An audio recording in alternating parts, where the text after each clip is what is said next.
Minha pergunta é para o senhor Ailton. Em relação às peças que foram... Eu conheci a igreja de Nossa Senhora do Rosário antes do problema que foi antes da restauração.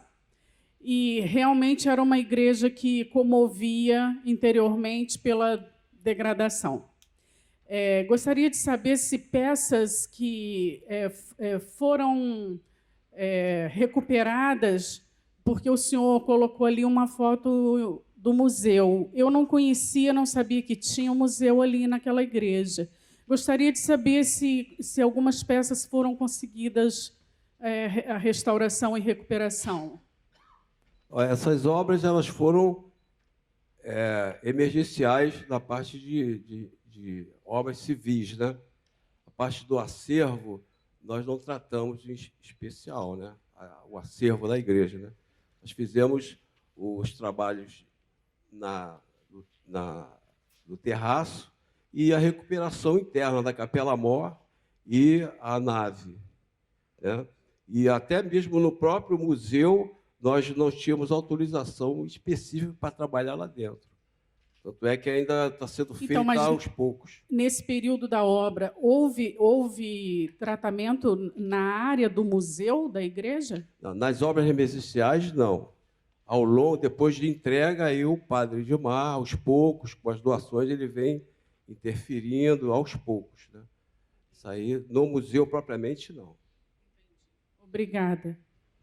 Boa tarde, meu nome é Carla. Queria direcionar a minha presença para a minha pergunta para o senhor Jorge Astorga. O senhor comentou que o papel costumava ser o suporte da informação do edifício e que cada vez mais a gente vê a migração desse suporte para o arquivo digital. Cada vez mais arquivos digitais, mais pesados, né, mais complexos. E eu queria saber se o senhor percebe, no campo do patrimônio, uma preocupação com a preservação desse arquivo digital, né? A gente já tem a preocupação com a preservação do papel. Então, o senhor percebe também a preocupação com a preservação do arquivo digital, uma vez que ambos são suportes do mesmo tipo de informação? E também se o senhor vê um movimento no sentido do desenvolvimento de diretrizes para esse tipo de preservação do arquivo digital. A gente já tem as diretrizes consolidadas para a preservação do papel. Então, o senhor vê também essas diretrizes para a preservação do arquivo digital? E eu queria aproveitar também a oportunidade para convidar os sacerdotes seminaristas aqui presentes a refletirem sobre meios de preservar os arquivos digitais que estão sendo gerados atualmente nas respectivas paróquias, porque são esses arquivos que vão contar a história dessas igrejas no futuro. Eu falo isso porque eu vejo essa necessidade na igreja que eu frequento e onde eu sou voluntária. Obrigada. Muito obrigado pela sua pergunta, né? Um prazer te ver aqui também. Realmente é uma preocupação no mundo inteiro, né? Já tem até cartas que falam sobre isso, há tratados sobre como preservar, né? O que fazer com essa documentação. Especificamente, por enquanto, o que eu vejo é que a gente está produzindo muito material digital. Então, quando ela fala numa paróquia, de uma comunidade, o que seja, né? A gente produz muita foto, muito. Está guardando onde? Né? Não guarda, às vezes você tem um repositório. Então, a gente, com relação ao patrimônio, a gente entregava muitas cópias, né?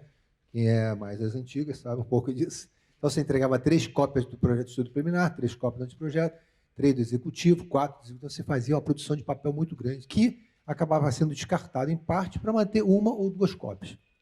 No digital, agora, a gente está migrando, né? Muitos órgãos de patrimônio já estão fazendo seus protocolos e processos de aprovação em material digital, mas realmente se produz muito material.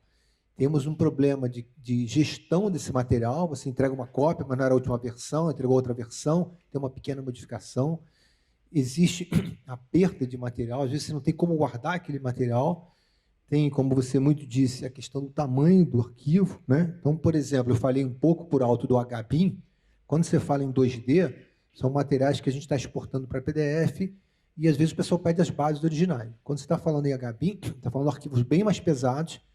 Claro que, ao mesmo tempo, que são arquivos mais pesados, eles contêm mais informação embutida. Você pode inserir mais informação. Então, assim, eu acho que aos poucos os órgãos estão se juntando, né, para que o material seja todo digital. Para quê? Primeiro, você tem mais transparência nos processos, você consegue inserir mais material, você consegue divulgar mais o conhecimento e ter acesso. Então, pessoas de todo o Brasil, de todo o mundo, podem ter acesso a esse material. Mas, assim, nesse sentido, estamos indo bem. A gente tem mais produção, tem uma divulgação maior, mas a proteção desses acervos, o cuidado ou a gestão desse material, eu acho que a gente ainda está trabalhando nisso, está caminhando para isso. Tá? Acho que era isso. Tá bom? É um desafio para todos nós, né?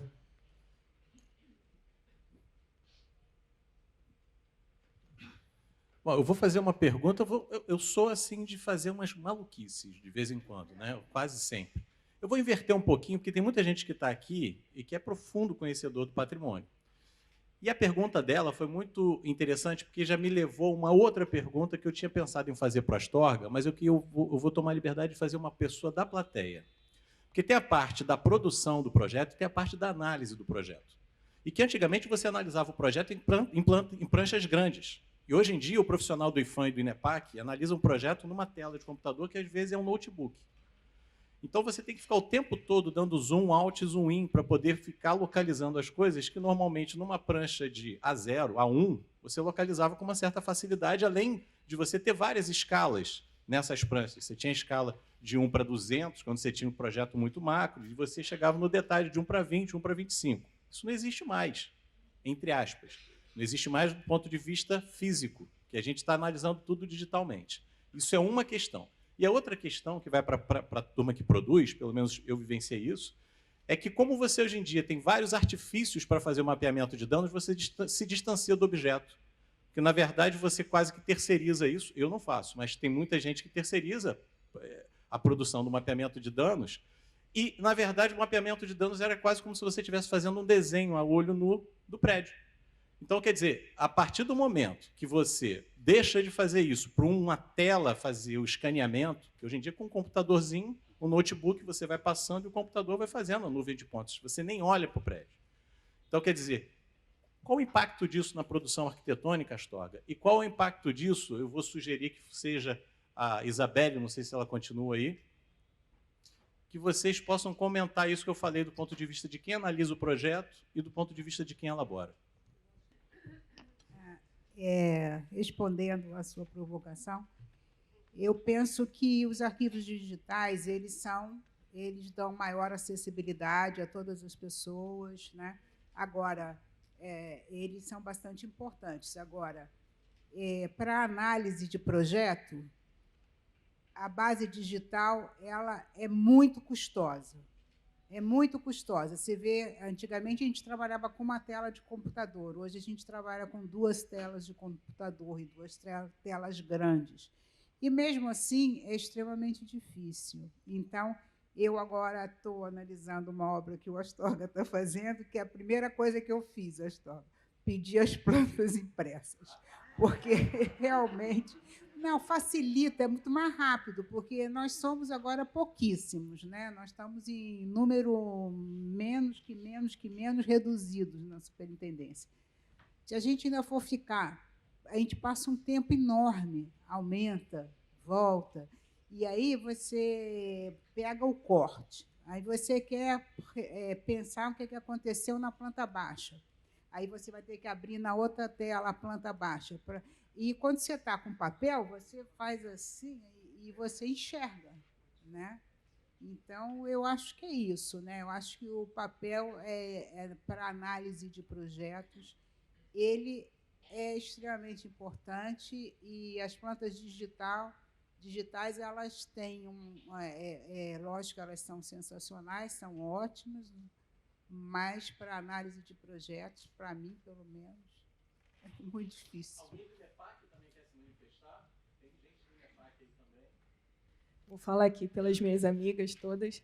A gente também a gente recebe as plantas digitais, porque a gente tem o nosso processo que ele é transparente, ele é o SEI, a gente precisa subir, né, os arquivos no SEI, mas nós pedimos as plantas físicas também, que eu estava até conversando com a Thaís, independente da idade, né? Ou a galera nova, ou a galera mais velha, mas porque dentro da planta física você consegue ter uma visão melhor, né, do contexto do projeto. Às vezes, no digital, no computador, acaba deixando passar uma situação, e aí, durante a execução da obra, você acaba vendo que não percebeu aquilo no projeto digital. Então, para a gente dimerizar, assim, diminuir os problemas de análise, a gente pensa sempre a física junto.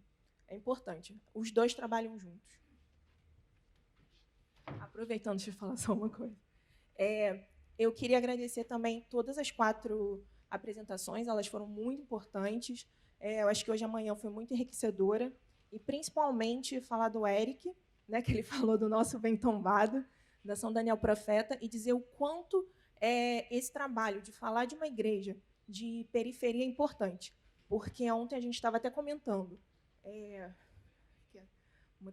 a gente estava comentando o quanto as pessoas não acreditam que dentro de uma periferia existe um bem tombado, né? Então, tem essa questão que você falou da segregação socioespacial, as pessoas não entendem que pode, sim, ter um bem cultural tombado dentro de uma favela, e isso é muito importante para a gente, quando a gente vê que uma comunidade quer preservar um bem tombado. Então, acho que você trazer esse tema para todos, que é muito difícil alguém saber que tem esse bem, é muito importante. Então, parabéns pelo trabalho.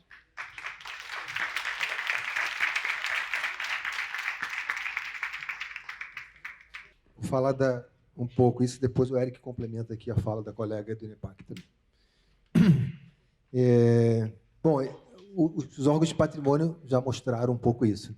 Por vezes, também, a gente não tem aquela estrutura toda, né, para receber um arquivo pesado mais detalhado. Aí, o que você faz? Você reduz a qualidade do material que você está produzindo. Então, isso acontece quando o Manuel pergunta sobre a nuvem, né? A gente pede para escanear ou fazer uma videogrametria, para produzir uma ortofoto, uma fotogrametria. Aí a pessoa vai lá, você pede com uma baixa resolução. Aí depois, quando você está trabalhando, você precisa de uma alta resolução porque não pegou um detalhe. Aí seriam 2 trabalhos. Então, essa terceirização, sim, Manuel, que está acontecendo, a gente tem que também entender que ela é importante, mas que ela precisa da participação de todos nós. Então, a gente vai escanear, é importante você fazer o mapa do escaneamento, estar junto, ver o trecho e ir junto com a pessoa. A pessoa vai fazer um drone, tudo bem, você não vai subir no telhado, mas você pode estar lá junto e ver, né, se aquela laje está em bom estado ou não, pedir, olha, você pode olhar isso. Então, eu acho que acompanhar esses processos é muito importante, isso dá uma certa aproximação. Tá? Com relação também à impressão, a usar o material, né, a gente tem uma tendência a produzir cada vez mais modelos em BIM, HBIM, então cada vez mais trabalhar com modelos, inclusive com realidade virtual, realidade aumentada, óculos, né, imersão, e essas novas tendências que já estão chegando ao patrimônio. Né? Então, com isso, o que vai acontecer em breve? Talvez, isso não é agora, mas vai acontecer. A gente vai analisar um projeto, talvez imerso, ou se fosse um metaverso. Então, eu vou estar aqui, o Manuel vai estar um pouco distante, ele vai ver lá, vai dar sua opinião e eu vou dar minha opinião. Claro que vai ter que ter, como ela comentou ali, tem que ter uma ótima resolução, uma ótima internet, tudo tem que funcionar muito bem para que a gente possa interagir nesse mundo virtual, nesse metaverso. Então, mas isso já é uma coisa que vai acontecer. E talvez, nesse momento, a gente vá começar a se desligar um pouco do papel. Tá? Mas não vejo que a gente vai se desligar da visita. A visita é muito importante, conhecer o bem, que é estar próximo. Né? É o momento que a gente tem de estar próximo das pessoas que lidam com aquele bem.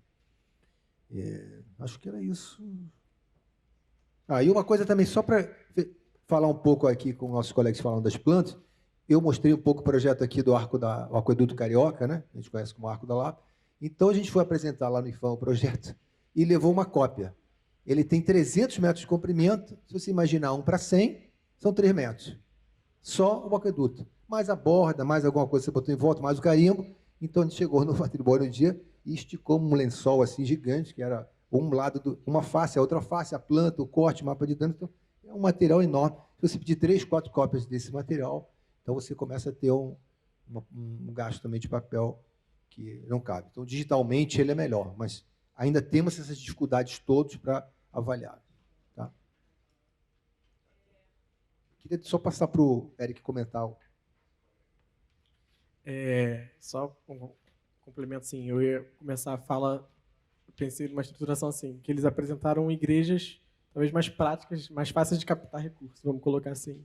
E assim, a fala da Helenice, quando ela me conheceu, foi assim: eu tenho uma igreja dos Carnemais dentro de Manguinhos, e dentro da favela ninguém quer patrocinar nada, porque não tem visibilidade.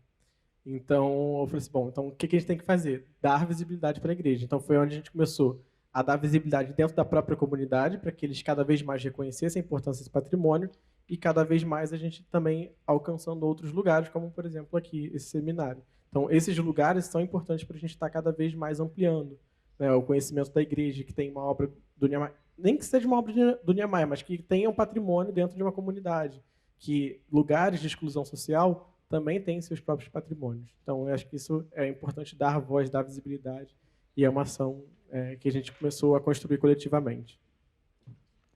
Então, bom dia, meu nome é Heloísa, né? Eu sou arquiteta. Meu professor Jorge Artog foi meu orientador. Eu queria falar sobre essa questão da periferia, né? Eu vim de comunidade, Cidade de Deus. Eu fiz um projeto para uma capela na Cidade de Deus. O que acontece? Claro, não saiu do papel. O padre tem boa vontade, a comunidade também. Eu sei que é questão do dinheiro, mas eu acho que talvez não é só o dinheiro. A questão também é orientar as pessoas a chegarem juntos, a participar juntos.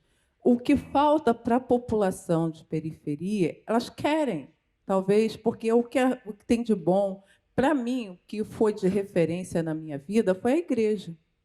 E sempre será a igreja. Eu vim de igreja, eu cresci em igreja. Então, a minha base é a igreja. Não o que eu faço da comunidade, e eu amo minha comunidade. Claro, eu não moro mais lá. Tive que calcar outros meios. Mas a comunidade, ela tem uma identidade. Ela tem como referência... Porque a minha identidade era a paróquia. Todo mundo conhece a paróquia do Padre Júlio, que era lá. A comunidade toda conhece. Ela tem esse referencial.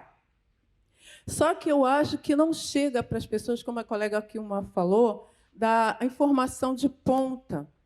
Como se preservar isso?